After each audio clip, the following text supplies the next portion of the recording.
Olá, meus irmãos, tudo bem? Que a paz do Senhor seja com cada um de nós. Hoje nós vamos estudar o capítulo 19 do livro de Juízes e nós vamos meditar na seguinte passagem: as atrocidades que procedem da desunião. Vamos orar. Senhor Deus e amado Pai, em nome de Jesus pedimos, Pai, a Tua bênção sobre esse tempo, Pai, onde abrimos a Tua palavra e aprendemos de Ti. Que o Senhor, Pai, possa abençoar, Pai, esse estudo, derramando sobre nós o Teu Santo Espírito, aquele que nos dá entendimento, discernimento, que nos ensina, que nos admoesta. Pai, seja conosco. Queremos, Pai, andar nos Teus caminhos. Ajuda-nos nessa caminhada. É o que nós te pedimos e te oramos, no nome de Jesus. Amém.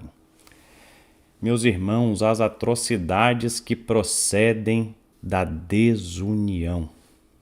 Vamos hoje continuar falando não de um juiz, mas de um levita.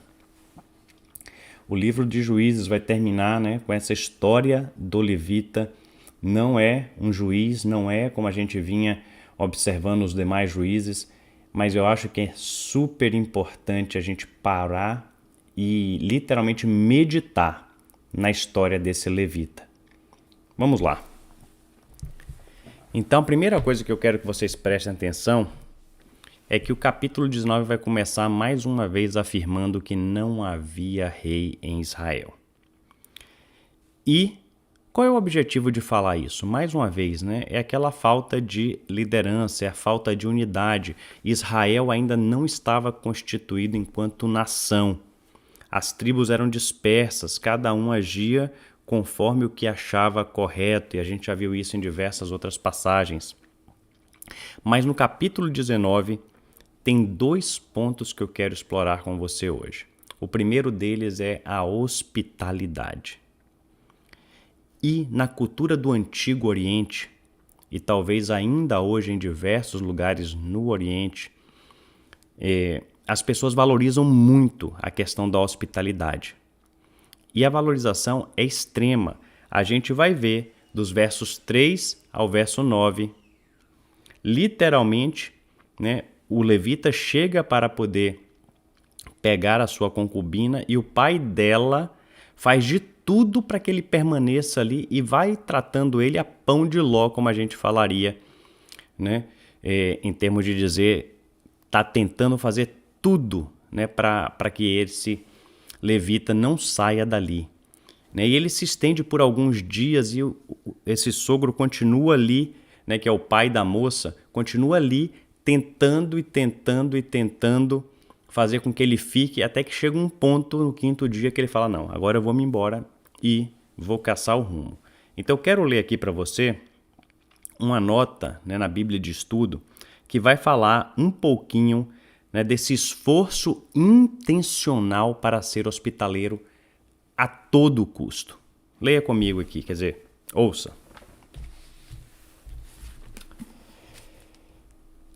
Quando fala que ele estava instando com ele, praticamente argumentando, ali tentando persuadi-lo, nessas linhas há uma visão profunda da vida social na Palestina, nesse tempo mais ou menos uns 3.000 anos atrás. A hospitalidade sem restrições, especialmente com relação aos viajantes, era encarada com a mais alta seriedade. Era, de fato, uma preocupação que existia. Mas a gente não vai ver só a questão da hospitalidade que o pai da concubina do levita está aqui intencionalmente demonstrando para com ele, tentando servir a ele comida, dar a ele repouso, dar a ele conforto. E aí a gente vê também agora o extremo oposto. Por quê? Quando ele se vai, eles estão passando por Jebus, que no futuro vai se tornar Jerusalém. Então ele está passando por ali, mas naquele momento é uma cidade estranha, era dos jebuseus. Então o que é que o levita fala? Eu não quero pernoitar em cidade estranha, eu quero encontrar uma cidade israelita. E ele continua caminhando com seu moço, com a sua concubina, com seus jumentos e chegam a Gibeá, que é uma cidade dos benjamitas. E olha só, ele procurou uma cidade israelita, entendendo que aqui ainda não existia esse sentido de unidade da nação, mas ele procurou uma cidade benjamita, supostamente, né, de um irmão. Né, já que a gente está falando das 12 tribos de Israel, é de um dos irmãos. E o que é que vai acontecer? Se você ler comigo aqui o que está no verso 15. Retiraram-se para Gibeá a fim de nela passarem a noite. Entrando ele, assentou-se na praça da cidade, porque não houve quem os recolhesse em casa para ali pernoitar. É exatamente o oposto do que ele experienciou com o pai da sua concubina. As pessoas intencionalmente rejeitaram ele, não demonstraram nenhuma hospitalidade. E não só foi ele grotescamente desprezado, como à medida que a gente vai seguindo na história, a gente vai ver que a sua concubina foi abusada e morta. Né? Então, olha só, né, a que ponto chegou. A falta de hospitalidade gerou nesse povo de Gibeá um tratamento que é pior do que eles tratariam seus próprios inimigos. O hospedador dele, que era uma pessoa também de Efraim, então era um conterrâneo dele, ainda faz de tudo para que o povo de Gibeá não fizesse o que eles estavam querendo fazer. Mas a gente vai ver que ele não tem sucesso. Quando ele fala no verso 23, já que o homem está em minha casa, não façais tal loucura. Então, a gente vai ver, né, que era um costume ético da época que aquele que estava recebendo tinha que fazer de tudo para preservar o conforto e a integridade do seu hóspede. E aqui a gente vai ver, né, que pior que a lascívia e a perversão era faltar com a hospitalidade. Mas aqui a gente vai ver quando ele fala, não façais tal loucura. Essa palavra loucura é o hebraico nebalá e tem significado ainda mais forte, porque está falando de impiedade e devassidão.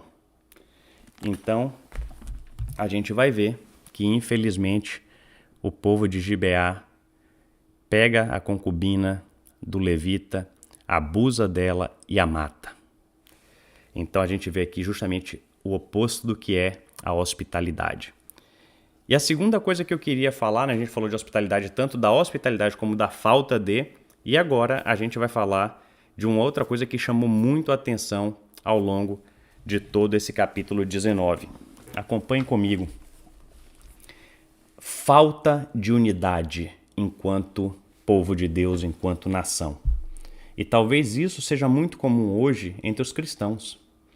Né? Quantas divisões a gente tem encontrado dentro da própria igreja, onde as pessoas não conseguem se sentir irmãos uns dos outros porque está ligado a uma determinada bandeira denominacional que tem práticas que você não concorda ou que você pensa que não está alinhada com a palavra. Mas vamos voltar para a palavra aqui em Juízes capítulo 19. O levita, a gente viu, ele fez questão de procurar uma cidade israelita. Ele não queria ir para Jebus, ele preferiu ir até Gibeá. Ali chegando, aconteceu o que aconteceu.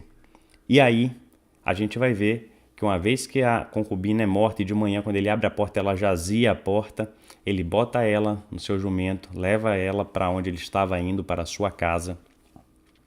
E chega lá, ele despedaça ela em 12 pedaços, enviando um pedaço para cada uma das tribos. E aqui eu quero que fique claro que o objetivo aqui não é, né, muitas vezes a gente tem que ler a Bíblia com muita cautela, porque o que ele fez foi um ato simbólico. Justamente o fato que foi uma cidade benjamita não eximia Israel do pecado. Então a gente começa a ver, no finalzinho do capítulo 19, a responsabilidade coletiva de Israel enquanto uma nação que ainda viria a ser formada, fazendo com que ele estava ali mandando uma mensagem da atrocidade que os benjamitas em Gibeá fizeram contra um dos seus. E claro, isso simbolizava o quê? Que Deus não vai abrir mão da responsabilidade. Deus é um Deus de justiça, Ele é justo. E ainda que seja um dos seus, Ele vai corrigir. E aí a gente vê, todos terão que dar conta, enquanto nação, perante o Deus. A falta de unidade não é uma justificativa para você se isentar das suas obrigações de viver de acordo com a palavra e os mandamentos do Senhor. Que essa palavra possa fazer morada no meu e no seu coração e que Deus possa completar a boa obra que Ele está começando em cada um de nós. Vamos orar. Senhor Deus e nosso Pai, em nome de Jesus, Pai, te agradecemos pela Tua palavra. Hoje uma palavra muito forte, uma palavra dura, que ao mesmo tempo, Senhor Deus, que nos fala da hospitalidade, da importância de sermos hospitaleiros. A Tua palavra mesmo nos diz que muitos sem saber já receberam anjos por serem hospitaleiros, e quantos deixaram de recebê-los.